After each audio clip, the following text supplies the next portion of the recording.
For 2 years, I scrimped and saved every cent to purchase a shiny new vehicle for my father's 50th birthday. But my world shifted when I overheard him confide to my mother that he wished I'd never been born. That night, I left. A week later, he came pleading. I was 23, still under their roof, still yearning for validation from two people who probably never wanted me around. James and Lisa. I used to call them Dad and Mom, but that stopped the instant I heard their words. Something broke inside me that night. Whatever regard I still held for them evaporated. And when respect fades, so do the titles. You don't call someone dad after they say they regret your existence. For 2 years, I toiled endlessly, working days at a warehouse, taking freelance graphic jobs at night, barely resting, all to build my savings. Every spare dollar went into a hidden account. I had a vision. James' 50th birthday was nearing, and I planned to stun him with a sleek sports car, the kind he always admired on the road. I pictured his face when I handed over the keys. That hope fueled me. I thought maybe this would be the moment he'd finally see me as more than a burden. The only person I told was my grandfather, Robert, a retired mechanic and the family's voice of reason. He'd cautioned me often that James was a schemer, always playing the victim to glide through life. He's never worked for anything, Robert would say, and he resents anyone who shows him up, especially you. Years back, Robert revealed the family inheritance would pass to me, not his son. I never wanted it, never cared. But James must have known. It explained so much. He never struck me, but his words sliced deep. Every talk felt like a battle, with Lisa always there to support him. If James belittled me, she'd call me overly sensitive. If I defended myself, she'd accuse me of causing trouble. It was as if they viewed me as an unsolvable issue. Yet I kept saving. I cherished my room, its posters, old guitar, the small window facing the street. It was my haven, even if the house never felt like home. I rarely invited friends, rarely went out. I was determined, so close. The dealership had the car on hold. All I needed was to pay. Then, one restless night, everything fell apart. I was watching TV late when I got up for a drink. Passing their room, I heard my name through their slightly open door. Lisa wondered why I worked so much. James scoffed, saying I thought I was above them. Then he said it. He regretted the day I was born. No pause, no doubt. Lisa didn't react, just laughed lightly, saying Robert always favored me. I stood frozen, not angry, just done. There's a point where disappointment stops hurting and simply confirms what you suspected. I went back to my room, packed a bag, took my laptop, savings, and the car's photo I'd kept. By dawn, I was at Robert's doorstep. He opened the door, saw me, and said so. He's finally shown who he is. I moved in that day. Robert asked no questions, just led me to the guest room and said, "This is your home now." A week later, James texted, his first message in over a year that wasn't a gripe. "Still getting my birthday gift." I knew then Robert had told him about the car. Now James wanted it. I didn't respond, just sat at Robert's table, sipping bitter coffee. He walked in, saw my expression, and knew. He texted, didn't he? I nodded, wants to know if he's getting the car. Robert shook his head. "Didn't want you, but he'll take the car." I laughed, though it wasn't funny. Later, the landline rang. Robert answered, and I knew it was James. "No, he's not coming back. You insured that." Robert's tone was firm. I only heard his side, but James wasn't backing down. "What gift? The car you don't deserve. The one he nearly killed himself working for while you badmouthed him." A pause. Then Robert laughed, sharp and mocking. "You can't manipulate him like you do others, James. You're owed nothing." Robert looked at me. "Want the car? Come ask him yourself." Then he hung up. "He'll show up soon," Robert said. "Prepare yourself." I didn't answer, just stared at the car's photo. The thought of James asking for it felt unreal. He'd never asked me for anything, only demanded. Around 5 p.m., a car pulled up, Lisa's, not his. I watched from the window as James stepped out in a creased dress shirt like he was auditioning for something. Lisa stayed in the car, naturally. He rang the bell. Robert didn't move. "Want to get it?" I did. James stood there, feigning calm, like a man choking on a bitter pill. We locked eyes. Then he cleared his throat. "Heard you planned something for my birthday." He smiled like we were buddies. I didn't speak, just turned and walked inside.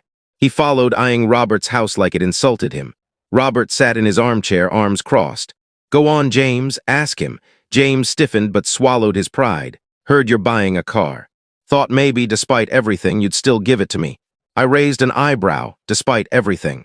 Like when you told Lisa you wished I didn't exist." He blinked, speechless. The silence spoke volumes. "I was going to give you the car," I said. "It was reserved. All you had to do was not betray me." "You can't take back a gift," he said, desperation seeping in. It's not yours anymore, Robert interjected. Leave before you embarrass yourself more. James stood there, wearing that blank look he got when things didn't go his way. Then he muttered something and left. You still have my number, he said over his shoulder. If you change your mind. When the door shut, Robert sighed and grabbed the remote. He'll be back. They always return when there's something to gain. I believed him. The next day it wasn't James. It was Lisa alone. The doorbell rang at noon. I was in the garage helping Robert sort tools. Told you, he muttered. I expected James, but it was Lisa, no makeup, oversized sunglasses, holding a dish like we were still a family. Hi, Mark, she said, forcing warmth. I hadn't heard my name like that from her in years. I leaned on the doorframe. Here for him? No, she said. I came alone. Robert stepped up, wiping his hands. Well, look who left her throne. Lisa forced a smile. Can I come in? Robert opened the door but stayed silent. I went to the kitchen, waiting for her performance. She followed, setting the dish down. Made your favorite lasagna, she said. Thought you'd miss home cooking. I stared at it like evidence. You haven't cooked for me in years. She paused. I'm trying, Mark. Trying what? To erase the past? I know James hurt you. He shouldn't have said that. He didn't say it to me. He said it about me. To you. And you laughed. She went quiet, searching for a rehearsed line. She glanced at Robert, who ignored her, pouring coffee. I didn't mean it that way, she said finally. I crossed my arms. Then how? She opened her mouth, but nothing came out. If not for Robert, I'd still be there, thinking I was the problem. You were never the problem, she said quickly. James is just stressed. There it is, Robert muttered. Same old excuse. Lisa turned to him. You think I don't know him? I've been married to him 30 years. He's my husband, but I'm not blind. Silence. Then softer, she said, he really thought you'd give him the car. He's been browsing colors online. I said nothing. He's mad now, but he'll move on. Why are you here? I asked. She blinked. If this is damage control, leave the lasagna and go. She flinched like I'd struck her, then her facade cracked, showing real emotion for the first time in years. He's falling apart, Mark. Robert telling him you'd inherit everything broke him. You know how he is. That's why you're here, Robert said. Not for him, for you. She didn't deny it. I just don't want this family to collapse. I laughed. It was never whole. She lingered a moment, then left, leaving the lasagna. After she was gone, Robert and I sat quietly. Then he said something that stuck. She's scared. She knows it's over, not just the car, everything. That night, James called. I ignored it. But the next day, Uncle Derek arrived. When Derek's truck rolled in, I sensed trouble. He lived hours away, loathed driving, and always griped about gas prices. He stepped out with 2 coffees, grinning. Heard you stirred things up, he said. Robert chuckled from his workbench. Here to see the wreckage. Nah, Derek said, handing me a coffee. Here to help torch it.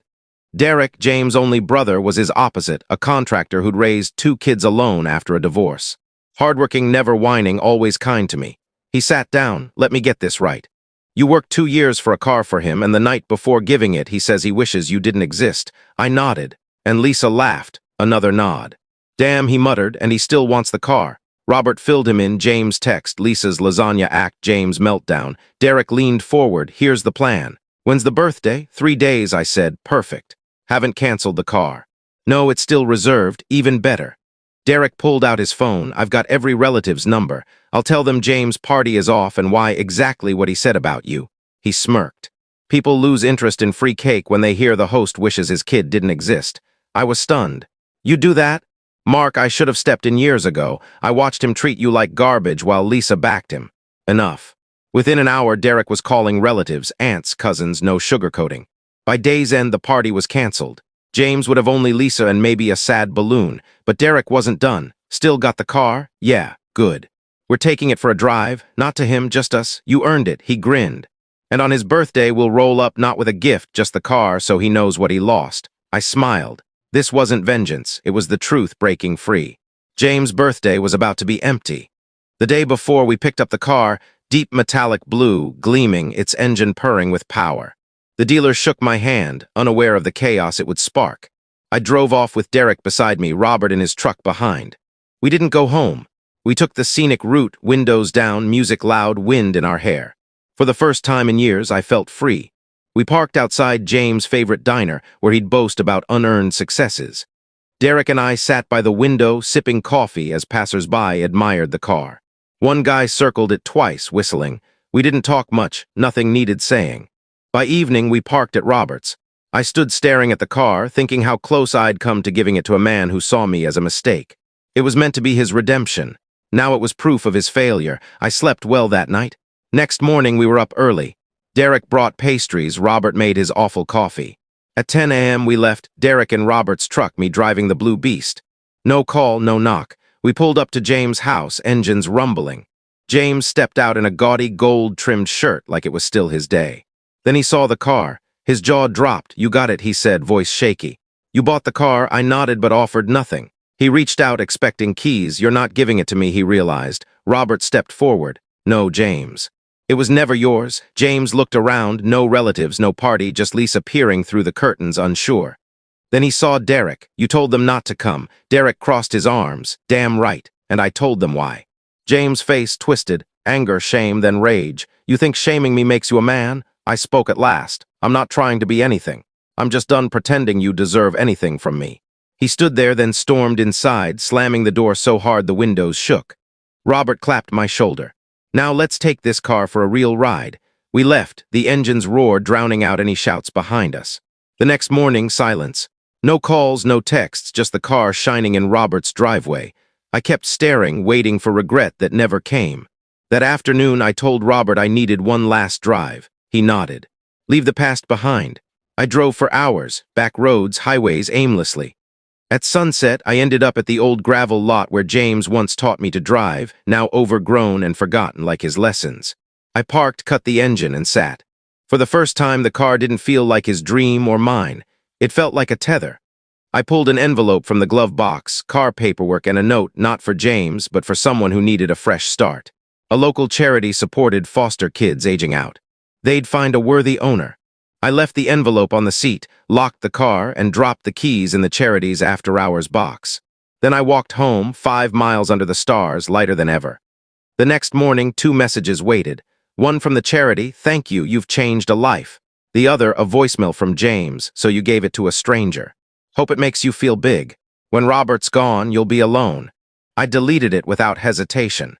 Because here's the truth James will never grasp: being alone is better than being with people who make you wish you were. For the first time, I was free,